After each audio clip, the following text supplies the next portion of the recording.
Today we're going to talk about imperialism and its three most affected areas: India, China, and Africa. So, what is imperialism? Imperialism is the need to expand your own territory without moving your people there, unlike colonialism, where you do move your people there. But where does it all begin? To talk about imperialism, we must look at the economics of the industrialized world in order to look at the big picture.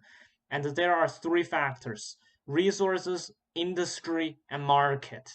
First, we're going to look at industry, which is the second cycle starting in the 1760s. The Industrial Revolution transferred much of the world we live about today. It allows for the mass production of products at a cheaper price. However, there's a twist. Mass production also needs mass consumption, and the European nations at the time does not have a huge population to consume those goods produced, thus causing overproduction. This is bad because if overproduction is common, the industry will lose money and eventually bankrupt.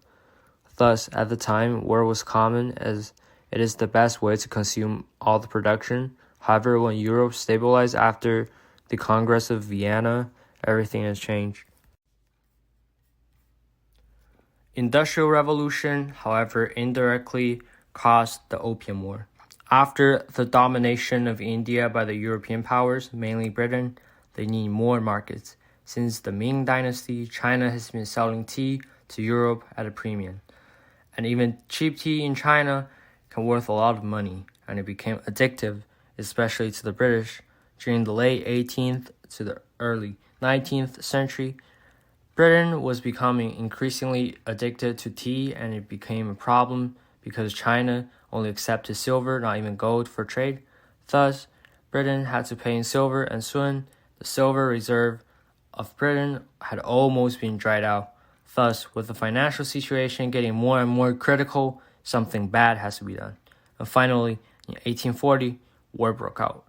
At first, the European powers only sought to let the Chinese compensate for its opium. However, many realized that Chinese is a very good source of income as it has a large population that is comparable to India, and the fact that it is not monopolized is very good. Thus, Europeans sold off mass-produced textiles, tools, and opium to the Chinese markets and stabilized their even worsening economic situation.